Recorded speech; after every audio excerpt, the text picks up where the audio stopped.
말씀이 우리를 어떻게 그분의 백성으로 만들어가는지 보기 위해 이곳에 모인 말씀 공동체입니다. 우리 모두 이 사실을 기억합시다. 하나님이 여러분과 함께 하시기를, 목사님과도 함께 하시기를. 아멘. 한 주간 안녕하셨습니까? 한 주간에 이 나라 대한민국에서 참 대단한 일들이 일어났고 또 많은 모습들을 우리는 보았습니다. 불의한 권력의 위헌적 계엄을 보고 들었고, 그리고 그러한 행위에 대하여 자신들이 속한 정당의 결정을 따랐던 정치인들의 흔적을 우리는 어제 또 보았죠. 씁쓸하고도 참 어이없는 그들의 모습을 보며 오늘 저는 이 서두에 루터가 써놓았던 글 한 몇 대목을 읽어 드리려고 합니다. 하나님께서 세상을 통치하시려고 세운 두 가지 통치 체계가 있다. 영적 통치와 세속 통치가 그것이다. 세속 권세는 악을 억제하고 선한 질서를 유지하기 위해 하나님께서 허락하신 도구이다. 그러나 이 권세가 하나님의 본래 의도를 배반하고 자신을 우상화하며 억압과 불법으로 국민을 다스린다면 이는 하나님의 이름을 망령되이 일컫는 범죄가 된다. 우리는 세속 권세에 순종해야 한다. 그러나 그것이 공의롭고 선하신 하나님의 뜻에 어긋날 때 그리스도인은 사람보다 하나님께 순종하는 것이 마땅하니라는 원칙을 따라야 한다. 만일 당신이 부당한 전쟁에 참여하라는 명령을 받는다면 그 명령을 거부하고 하나님 앞에서 자신을 변호할 준비를 해야 한다. 왜냐하면 하나님은 바로 당신에게 그 책임을 물을 것이기 때문이다. 마지막입니다. 지도자들은 자신의 힘이 아니라 하나님께로부터 위임된 권세로 다스려야 한다. 만일 그들이 이 권세를 두려움 없이 자신을 위한 무기로 이용한다면 하나님께서는 반드시 준엄한 심판을 하실 것이다. 루터의 글을 가만히 읽으며 지금 대한민국의 현실 앞에서 우리는 어떻게 해야 할까? 이를 위해 우리 모든 성도는 함께 기도도 해야 할 것이고, 이를 위해 우리는 불의한 권력에 저항하며 하나님의 뜻을 구하며 또한 행동해야 할 것입니다. 어떤 이들은 광장에 나가서 대통령의 탄핵을 외치기도 하고, 이 드러난 부패된 어떤 권력의 체계 앞에서 그렇게 행동하는 것이 하늘의 뜻이 이 땅에서도 이루어지게 하는 존재의 흔적입니다. 함께 한번 고백해 볼까요? 주여, 당신의 정의가 이 땅에 이루어지며 악한 권세가 사라지게 하소서. 마지막 한 번 더 고백합시다. 하늘의 뜻이 이 땅에서 이루어지이다. 할렐루야. 그렇습니다. 우리가 지금 살아가는 세상 한복판에 버젓이 일어나고 있는 이 부패됨과 악함에 대해 침묵하고 있는 것이 사실 죄입니다. 말해야 되겠죠. 잘못됐다고. 말해야 되겠죠. 바르게 심판해야 한다고. 그것이 성도된 우리의 존재됨이며, 하나님은 그러한 세상을 세워가는 자로 모든 성도들을 이 땅에 부르셨음을 우리도 역시 기억해야 하겠습니다. 오늘은 주보에 기재된 대로 대림절 둘째 주일입니다. 대림이라는 말의 의미가 그대로 우리의 영원한 왕이 되시는 그리스도 예수가 오심을 기다린다라는 게 대림입니다. 그렇습니다. 우리 성도된 우리는 영원한 왕이 되시는 예수님이 다시 오실 것을 믿으며 그분의 오심을 기다리는 세상에 속한 사람들입니다.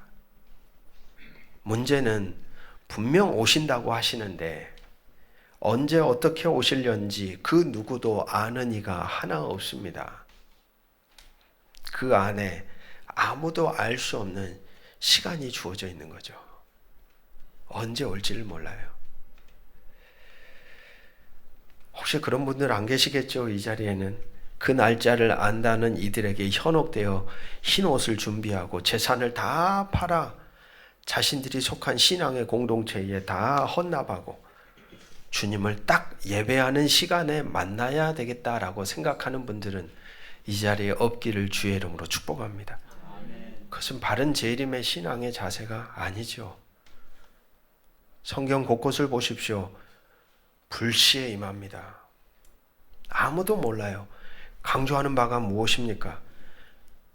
재림의 신앙을 준비한다는 것은 다른 어떤 것을 준비하는 게 아니라 순간순간이 정말 주님이 오시는 것과 같은 삶의 흔적을 살아내는 것이 주의 재림을 기다리는 거죠. 지금 이 순간 내가 어떤 마음으로 사는가, 어떤 생각을 품고 사는가, 또 어떻게 행동하는가, 바로 그것 자체가 같이 한번 고백합시다. 주님의 오심을 기다림입니다. 뭐 흰옷을 입는다고 여러분 우리의 죄가 가려진다고 이런 우매한 사람들이 어디 있어요? 가진 재산 다 앞으로 어떻게 사시게요? 언제 올지 모르는데 분별하셔야 합니다. 자, 그렇다면 중요한 것은 그런 거죠. 주님이 분명히 오신다는 말씀이 선포되었고 그때를 우리는 알 수 없고 거기에 이제 우리 기다리는 사람들에게 있어서 하나의 과제가 딱 떨어집니다. 뭡니까? 어떻게 기다릴 건가? 어떻게 기다릴 건가? 이게 중요한 신앙의 화두인 거죠. 시간이 있고 사람이라는 존재는 반드시 시간의 영향을 받습니다. 오늘 아침에 문을 열고 교회에 오실 때 여러분들의 마음은 어떠셨습니까? 그리고 이 교회 예배당 가운데 예배를 드리는 여러분의 마음은 또는 어떠십니까? 그리고 오늘 예배를 마치고 오늘 저녁에 잠자리에 딱 누울 때 여러분의 상태는 또 어떠실까요? 바로 이겁니다. 사람이라는 이 존재는 한결같기가 어렵습니다. 늘 변하는 거예요. 그러니까 시간이 주어졌다라는 것 그 자체가 인간에게는 위기가 되는 거예요. 그것이 우리를 힘들게 하는 거예요. 기다리다가 무너져버리는 사람들이 발생하고 기다리다가 다른 것에 물들어서 떠내려가는 사람들이 생겨나고 기다리다가 내가 누구인지조차 상실해버린 채 엉뚱하게 살아가는 사람들이 자연스럽게 생겨납니다. 그렇기에 기다린다는 건 수동적인 그날을 그냥 마냥 시간만 흐르기를 기다리는 존재로 서 있을 수가 없습니다. 그렇게 기다리다간 우리의 신앙은 온데간데 없이 사라져버리기 때문이죠. 기다리기 위해서라면 적극적이고 능동적으로 늘 변하려는 자기 존재를 변하지 않도록 맺어주신 하나님과의 바른 관계 안에 바르게 응답하며 살아가도록 자기를 지켜야 하는 겁니다. 기다리는 오늘 우리에게 오늘 주어진 질문은 그래서 이것입니다. 도대체 어떻게 기다릴 것인가? 오늘 주어진 아모스의 말씀을 통하여 이 질문에 대해 함께 나누어 보고 싶습니다. 첫 번째입니다. 우리 같이 한번 따라해 볼까요? 하나님이 기뻐하는 바를 행하며 기다립니다. 4장 4절을 보십시오. 너희는 베델에 가서 범죄하며 길갈에 가서 죄를 더하며 베델에 가서 범죄하며 길갈에 가서 죄를 더하며 여러분 베델과 길갈은 그 당시에 신앙의 영성이 가득한 도시예요. 도시. 근데 거기 가서 뭘 한다 그래요? 죄를 더하는 거예요. 나름대로 종교적 명당이란 말입니다. 그곳이. 근데 거기 가서 그들이 아침마다 너희 희생을 3일마다 너희 11조를 드렸다. 땅이 장소가 중요하지 않습니다. 명당을 찾아다닐 생각을 하지 말고 하나님을 찾고 구하는 게 중요한 거예요. 자꾸 자리를 찾아다니는 사람들이 있어요. 그렇다면 가장 가까운 이스라엘을 가야죠. 예수님의 행적이 있었던 그곳이 가장 뭐가 있을까요? 영적 파워가 있다고 생각해야 되잖아요. 아니에요, 여러분. 우리가 발딛고 살아가는 모든 땅이 하나님이 거하시는 곳입니다. 그래서 성지라는 단어가 이상한 거예요. 모든 땅이 하나님의 성지가 되기를 하나님 원하시는 거예요. 그 자리에 서 있는 한 존재가 하나님을 어떻게 인식하고 바라보며 서 있느냐에 따라 그가 살아가는 인생의 발자국이 새겨지는 자리마다 뭐가 돼요? 성지가 되는 거예요. 하나님이 다스리는 곳이 될 수도 있어요. 그러나 그 자리에 서 있는 사람들이 엉뚱한 것을 품고 막 제멋대로 살아가 버린다. 그러면 거기는 성지가 아니라 지옥이 됩니다. 탄식이 가득한 자리가 되는 것이죠. 자리의 문제가 아닙니다. 중요한 것은 이 사람들은 베델과 길갈이라는 유명한 나름의 종교적 명당지를 찾아다녔습니다. 거기에서 뭐 했다고 기록합니까? 매일 제사를 드린 겁니다. 여러분, 매일 예배를 드리는 것으로 삶이 변화되는 것이 아닙니다. 그 예배를 드렸기 때문에 우리가 변하는 게 아니에요. 하나님 말씀에 절대적으로 순종하겠다는 다짐과 결단 속에 삶이 변하는 겁니다. 이런 생각을 합니다. 신앙의 여정을 걸어가다 보면 우리는 예수를 믿을까 말까라는 이 하나의 관문을 딱 뚫고 지나오면 예수를 믿겠습니다. 그러면 그 관문을 딱 뚫고 들어가서 그 다음에 또 나타나는 두 갈래의 갈림길이 있어요. 신앙인들에게. 첫 번째가 뭐냐? 하나님을 사랑하기는 사랑해야 하는데 쉽게 사랑할 것인지 내 존재를 다해 사랑할 것인지 이 두 갈래 갈림길이에요. 사람들이 하나님을 사랑하는 손쉬운 방법, 즉 자신의 근원적인 죄된 삶은 변화시키려고 하지 않으면서 하나님을 사랑하는 방법이 있습니다. 그것이 뭘까요, 여러분? 자신의 근원적인 죄된 삶은 돌이키지 않고 잘라내지 않고 변화하려고도 하지 않으면서 하나님을 사랑하는 기가 막힌 방법이 있습니다. 그게 뭐냐면 종교의식을 강화시키는 거예요. 종교의식을. 마치 오늘 본문 말씀처럼 베델과 길갈에 나아가 아침마다 제사를 드리듯이 분명 베델과 길갈에는 제사 드리는 사람들로 붐볐습니다. 이들에게는 매일매일 종교의식이 많아지고 종교의식만 행하면 하나님을 사랑한다고 생각했죠. 이게 제가 말씀드리는 참 손쉬운 하나님을 사랑하는 방법입니다. C.S. 루이스는 이런 말을 합니다. 하나님은 우리에게 종교의식을 원하는 것이 아니라, 우리 같이 한번 따라해 볼까요? 우리의 전 존재를 원하십니다. 뭘 원하셔요? 전 존재. 제사 행위를 원하는 게 아니라 우리의 전 존재. 의식은 단지 그분께 나아가는 통로일 뿐 그 자체가 목적이 되어서는 안 됩니다라고 그분이 이야기합니다. 우리가 오늘 예배를 드리는 이유는 무엇입니까? 예배 드림이 목적이 아니에요. 예배를 통하여 내 존재가 뭐하기를? 변화되기를. 예배를 통하여 내 전 존재가, 예전에는 요만한 마음만 드렸던 내 인생이 이건 아니구나, 하나님이 내 전체를, 내 삶 전체를 원하시는 거구나 깨닫고 돌아서는 거예요. 근데 이 중요한 마음은 상실되어 버린 채 뭐만 이 사람들이 행하고 있는 거예요. 나 예배를 드렸네, 제사를 드렸네. 여러분, 사실 하나님은 우리가 하나님을 닮아가기를, 우리가 하나님의 뜻을 따라 살아가기를, 우리가 당신의 말씀의 다스림과 통치 아래에 존재하며 살아가기를 원하십니다. 그게 하나님의 본심이에요. 그런데 딱 그 종교의식 안에 하나님을 사랑하는 방법을 가두어 버렸어요. 종교의식 안에 가두어져 버린 신앙은 타락의 지름길입니다. 그 안에 어떠한 변화가 일어나지 않습니다. 왜냐? 하나님도 그 안에 가두어져 버리잖아요. 자연스럽게 일상과 삶은 하나님의 부재요, 하나님의 통치 밖에 있습니다. 자연스럽게 일상과 종교의 영역이 나누어집니다.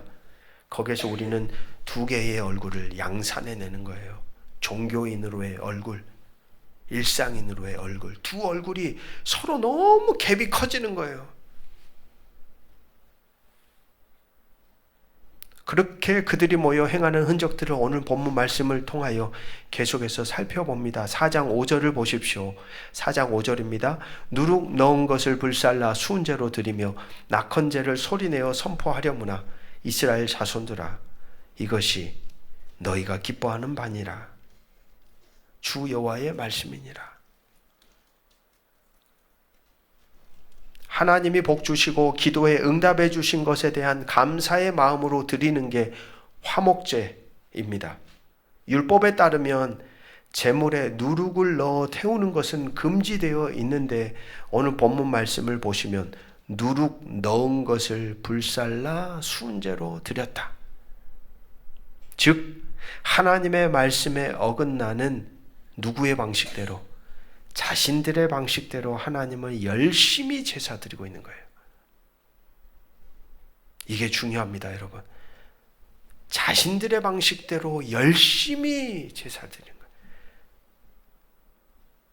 방식이 중요해요. 어떻게가 중요한 거예요. 예배를 드렸네 안 드렸네가 중요한 게 아니라 어떤 방식으로 예배를 드렸는가 중요한 거예요.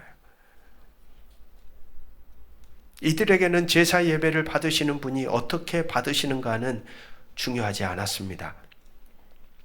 그저 내가 당신께 드렸습니다가 중요합니다. 여러분, 예배 드림보다 더 중요한 것은 그래서 그 예배를 받으시는 하나님은 어떤 분인가를 바로 아는 것이 더 중요합니다. 그래서 우리는 매일 성경을 읽어가며 매일매일 질문을 받고 있죠. 그날 본문을 읽고 나서 첫 번째 질문 같이 한번 따라해 봅시다. 하나님은 어떤 분이십니까? 그게 중요해요. 내가 믿는 대상이 어떤 분인가? 그 대상을 바로 알지 못하면 우리가 드리는 모든 예배와 우리가 살아내는 모든 일상의 삶의 흔적들이 하나님 앞에서 아무런 의미와 가치를 가지지 못할 수 있거든요. 엉뚱하게 살 수 있다는 거예요. 신앙은 그래서 방향이 중요합니다. 그런데 많은 이들이 그 예배의 주인공이 되시는 하나님은 어떤 분인지에 집중하기보다 자기 자신에게 집중합니다. 내가 이렇게 열정적으로 예배드리잖아요. 내가 이렇게 나의 방식을 다해 최선으로 당신을 바라보고 있잖아요. 오늘 본문에 나오는 낙헌제는 또한 어떻습니까? 낙헌제란 자신이 감동이 되어 하나님께 헌신하는 마음으로 드리는 제사인데, 그러한 낙헌제를 오늘 본문에 어떻게 표현하고 있냐면 소리내어 선포한다는 거예요. 여러분, 이 장면이 그려지십니까? 헌신하는 마음보다 이들에게 가장 중요한 것은 사람들 앞에 자신들의 믿음을 가식적으로 보여주려고 하는 마음이 있습니다. 원래의 목적이 어긋나버린 그들의 모습인 것이죠. 4절 5절에서 반복적으로 기록하고 있는 단어가 있습니다. 그것은 바로 너희입니다. 너희. 하나님은 분명하게 그들의 삶에 대해 한 문장으로 평가합니다. 그것은 말이야, 너희가 기뻐하는 바야. 그래, 너희들이 나에게 와서 제사 드린다고? 너희가 나에게 와서 11조를 3일마다 바친다고? 너희들이 나에게 와서 제사를 매일매일 드린다고? 그런데 말이야, 하나님이 하는 얘기는 뭐냐면, 그런데 그것은 내가 기뻐하는 게 아니었어. 너희가 기뻐하는 거야. 하나님의 뜻에 전혀 관심을 두지 않는 너희. 여러분, 이게 참 중요한 것 같습니다. 하나님의 뜻에 관심을 두지 않아요. 뭔가를 결정할 때에도, 뭔가를 선택할 때에도, 뭔가를 행동할 때에도 하나님 나라에 속한 백성들이라면 그들에게 참 인생의 화두는 뭐냐면 하나님이 기뻐하는 것, 하나님의 뜻이 있나? 이런 고민이 우리에게는 자연스럽게 깔려 있어야 되거든요. 말하면서도 행동하면서도 하나님의 뜻에 전혀 관심을 두지 않는 너희, 그런 너희가 드리는 그 어떤 희생 제물도 어떤 11조도 나는 받지 않는다. 여기서 우리는 한 가지를 발견하죠. 하나님 앞에 가장 중요한 것은 제물이 아니라 제물을 드리는 사람 존재라는 겁니다. 나라는 존재. 사랑하는 교우 여러분, 오늘 우리는 이 예배의 자리에 서 있습니다. 오늘 우리는 어떤 존재로 하나님을 대면하고 있을까요? 오늘 우리는 어떤 마음으로 하나님을 만나고 있을까요? 하나님은 우리의 부수적인 것 다 떼십니다. 너가 얼마를 벌었고, 너가 얼마를 바치고, 너가 어떻게 살고, 그게 중요한 게 아니라 하나님의 초점은 딱 하나예요. 너 어떤 인생을 살아? 너 어떤 사람이요? 사람으로 지금 일주일 동안 걸어왔어? 너의 상태는 뭐야 지금? 내가 너 안에 거할 수 있을 만큼 거룩하고 진실되고 바르게 내 앞에 사는 것처럼 그렇게 열심히 살았던 게 맞아? 그 질문을 하는 거예요. 기억하십시오. 나라는 존재가 하나님께 마음이 없고, 나라는 인생 안에 하나님의 뜻이 자리할 곳이 없고, 하나님과 전혀 상관없이 살아가 버린다면 하나님은 그가 드리는 어떠한 종교 행위를 연락하지 않습니다. 어떤 것도 받지 않아요. 하나님 앞에서 늘 우선시 되는 것은 바로 사람이라는 그 존재예요. 우리 같이 한번 고백해 봅시다. 나라는 존재의 흔적이 중요합니다. 우리의 존재를 만들어 가십시오. 매 순간 우리의 존재를 지탱하며 지켜가십시오. 모든 신앙의 대상은 하나님입니다. 그 하나님 앞에서 그 하나님이 받으시는지가 가장 중요합니다. 오늘 우리는 우리가 기뻐하는 바를 살아가는 이들이 아니라 하나님이 기뻐하는 바를 살아내는 사람들입니다. 주님의 오심을 어떻게 기다려야 할까요? 그렇습니다. 하나님이 기뻐하는 바를 내 삶을 통해 살아가며 기다리는 거예요. 그것이면 충분합니다. 두 번째입니다. 같이 한번 선포해 봅시다. 하나님께 돌아가며 기다립니다. 6절, 8절, 9절, 10절, 11절 반복적으로 나오는 이야기가 있죠. 그러나 너희가 내게 돌아오지 않았다. 여러분, 하나님은 어떤 분이냐면 택한 백성들에게 열심히 말씀하시는 분이에요. 성경을 통하여 얘기하기도 하고 환경과 상황을 바꾸어가며 삶의 문제를 통하여 곁에 선 사람들을 통하여 때로는 내 내면의 감동을 통하여 다 열려져 있어요. 성경책을 통하여서만 이런 생각을 여러분 거두셔야 돼요. 말씀을 통하여서도 당연히 말씀하시겠지만 그것만이 아니에요. 곁에 선 사람들, 내 삶의 문제, 갈등, 고민, 인간관계의 어긋남, 모든 영역을 통하여 하나님은 열심히 자신에게 속한 사람들에게 말해요. 왜냐? 하나님은 우리가 완성된 존재가 아님을 더 잘 아십니다. 미완성이라는 걸 알아요. 우리는 그래서 저는 신앙의 여정을 걸어가는 사람들이라고 말씀드렸잖아요. 구원의 완성된 자들이 아니라 구원의 여정을 걸어가는 사람들이라고 자주 말씀드리는 이유가 우리는 아직도 미완성인 존재로 주님 오실 때까지 살아가야 하는 인생이 주어져 있는 거예요. 그래서 오늘 신앙의 여정을 걸어가는 우리에겐 반드시 그분의 인도가 필요합니다. 그분의 뜻이 주어져야 합니다. 그분이 원하시는 삶에 대한 바른 이해가 요구됩니다. 다양한 루트를 통하여 분명히 하나님은 말씀하시며 인도하신다. 그렇다면 중요한 건 그거겠죠. 오늘 본문에도 무려 7, 8번에 걸쳐서 하나님이 뭔가 환경과 상황을 통해서 그 북이스라엘 사람들한테 계속해서 얘기했는데 중요한 건 뭐예요? 이 사람들이 듣지 않는다는 거예요. 이 사람들이 분별하지를 못하는 거예요.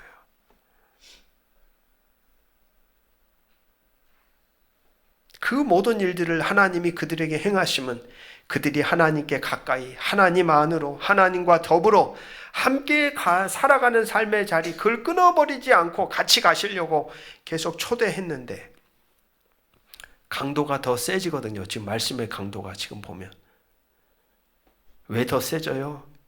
더 무뎌지고 더 무감각해지고 급기야 더 완고한 목이 곧은 자들이 되어버렸던 겁니다. 하나님이 자신들에게 행하는 행동의 의미 뜻을 전혀 알아차릴 수 없는 관계를 맺고 있었습니다. 분별하지 못하는 사람들. 여러분, 분별하지 못하는 사람들이 가장 무서운 사람들이죠. 지금 이 대한민국도 그래서 이 자리에 서 있는 것이 아니겠습니까? 분별하지 못하기에. 그렇게 오늘 우리는 주의 오심을 기다리며 구해야 할 겁니다. 당신의 음성을 듣고 싶습니다. 당신의 뜻을 바르게 깨닫게 도와주십시오. 지금 나라는 존재가 서 있는 삶의 자리가 어떤 곳인지 알려주십시오, 주님. 내가 어떤 자리에 서 있어야 하고 어떤 마음을 다해 내가 당신과 더불어 살아가야 할지를 성령께서 날 좀 인도해 주십시오. 그런 간절한 간구함 속에, 갈망함 속에 주의 오심을 우리는 기다려야 할 것입니다. 마지막 세 번째입니다. 우리 같이 한번 선포해 봅시다. 하나님 만나기를 준비하며 기다리십시오. 4장 12절입니다. 우리 같이 한번 읽어보겠습니다. 시작. 그러므로 이스라엘아, 내가 이와 같이 내게 행하리라. 내가 이것을 내게 행하리니 이스라엘아, 내 하나님 만나기를. 아멘. 계속해서 우리가 아모스 말씀을 읽어가며 깨닫게 되는 것은 하나님이 임하신다고, 하나님이 오신다고 하여 그것이 반드시 모든 이들에게 구원이 되지 않는다는 겁니다. 야훼의 날이라는 단어가 계속 구약에는 나와요. 선지서에. 야훼의 날. 그날은 언제냐? 하나님이 임하는 날이에요. 여러분, 하나님이 임하시면 모든 사람들이 다 좋아할까요? 아니라는 거예요. 하나님의 날이 임하지 않기를 원하는 사람들이 있어요. 하나님의 나라가 진짜 그 날이 임하기를 정말 학수고대하는 사람들이 있어요. 어떤 이들에게는 그렇게 해요. 하나님의 날이 딱 임하는 순간 어떤 이들에게는 그 날이 뭔 날이 돼요? 심판의 날이 되는 거예요. 재앙과 저주의 날이 되고, 어떤 이들에게는 이제 숨이 쉬어지는 날이 되는 거예요. 하나님이 오셨구나. 하나님이 건져주시겠구나. 하나님이 바르게 잡으시겠구나. 그래서 이 야훼의 날이라는 건 두 가지의 의미를 내포하고 있는 겁니다. 세상의 마지막 날 재림의 때가 모든 이들에게 그렇기에 구원으로 임하는 것 역시 아닙니다. 어떤 이들에게는 그 날이 그야말로 처참한 심판의 정산의 때가 됩니다. 불안하고 두렵고 무서운 날이 되는 거죠. 그러나 어떤 이들에게는 그 날이 그토록 예수님과 더불어 말씀 안에서 인내하며 자기 존재를 변화시켜가며 주님과 함께 견디고 살아왔던 자신의 날이 하나님의 오심으로 보상받는 날이 되는 거예요. 맞았구나. 이제 오셨구나. 그날이 구원의 날이 되는 거죠. 우리가 주님을 기다린다는 것은 그렇기에 단지 수동적으로 기다리는 것이 아닙니다. 빛 대신 주님을 만날 준비를 하는 겁니다. 만날 준비를 하는 것. 주님 오실 때 그분의 빛은 우리의 모든 삶을 조명할 겁니다. 그런데 준비된 자에게는 그 빛이 구원의 빛이지만 준비되지 못한 자에게는 심판의 빛이 됩니다. 설교를 준비하다가 이 한 문장을 딱 발견했습니다. 마치 한 사람이 어둠 속에서 촛불을 준비하는 동안 또 다른 사람은 어둠에 익숙해져 빛을 두려워하게 되는 것과 같다. 한 사람은 어둠 속에서 뭘 준비해요? 빛을 키워가. 뭐 하려고? 어둠에 물들지 않고 세상을 밝히고 주님 오실 때까지. 근데 그런 사람만 있는 게 아니라 어둠 속에서 촛불을 준비했던 이 사람들 가운데 어떤 사람은 어둠이 깊어지다 보니까 어느새 어둠에 뭐해져요? 익숙해져 버린 거, 물들어 버리는 거예요. 그래가지고 나중에 뭘 두려워하게 돼요? 급기야 빛이 임하는 게 이제 두려운 사람이 되는 거예요. 여러분, 신앙인들 가운데 이런 사람들이 존재할 수 있겠구나 하는 생각이 드는 거예요. 하나님을 만나기를 준비한다는 것은 오늘 본문 속에서 존재를 다해 하나님을 사랑하고 존재를 다해 하나님의 선한 뜻과 그리고 내 삶을 통해 그것을 살아내고 존재를 다해 여전히 완전히 돌아서지 못한 나의 마음, 나의 생각, 내 존재 흔적을 말씀의 조명함을 따라 돌아서며 살아가는 삶입니다. 그게 준비하는 삶이죠. 체코의 극작가 바칠라프 하벨이라는 사람은 이런 말을 합니다. 삶은 준비하는 과정이며 우리의 모든 흔적은 종국에 누군가 앞에 서기 위한 준비다.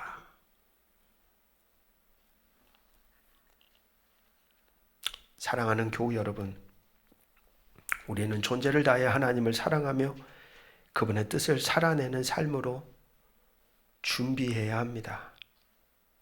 우리의 흔적이 하나님 앞에 구원의 날, 회복의 날, 완성의 날로 이어지기를 소망하며 여러분에게 주어진 삶을 그렇게 걸어가시면 좋겠습니다. 우리가 살아가는 이 어두운 세상에 물들지 않고 어둠 속에서도 더욱더 각자에게 부여된 인생의 빛을 잘 간직하며 가정과 직장과 교회와 삶의 자리에서 세상을 밝혀주는 존재로 그렇게 살아가며 주의 오심을 이번 한 주간도 우리가 함께 기다리며 인생을 걸어가시기를 주의 이름으로 축복합니다. 기도하겠습니다. 모든 지각에 뛰어난 하나님의 평강이 그리스도 예수 안에서 너희 마음과 생각을 지키시리라. 주님, 대림절의 기다림 속에서 우리를 깨우시고 우리의 마음과 영혼을 다듬어 주시니 감사합니다. 빛 대신 주님, 우리가 그 빛을 두려워하지 않고 기쁨으로 맞이할 준비된 자로 서기를 원합니다. 우리의 삶을 돌아보며 하나님이 기뻐하시는 바를 행하며 회개의 여정을 걸으며 당신을 만날 준비를 하는 존재로 살아가도록 우리를 붙들어 주시옵소서. 주님, 오늘 우리는 이 대한민국의 어둠을 바라봅니다. 불의한 권력과 위헌적 행위가 이 땅에 혼란을 빠뜨리고 진실과 정의가 억눌리는 현실 속에 오늘 우리는 당신의 공의와 정의를 갈망합니다. 루터의 외침처럼 하나님의 이름을 망령되이 일컫는 악한 권세가 멸하여지고 하늘의 정의가 이 대한민국 땅에 바르게 세워지게 하옵소서. 억압받는 이들을 기억하며 용기 있게 선을 행하며 그리스도인으로서의 빛과 소금의 사명을 감당하는 모든 국민들이 되게 하여 주옵소서. 우리의 삶이 하나님께 드려지는 거룩한 예배가 되게 하시고 우리의 모든 흔적이 당신의 뜻을 따라 살아가는 거룩한 발걸음이 되어 주의 오심을 기다리기를 주 예수 그리스도의 이름으로 간절히 기도합니다. 아멘.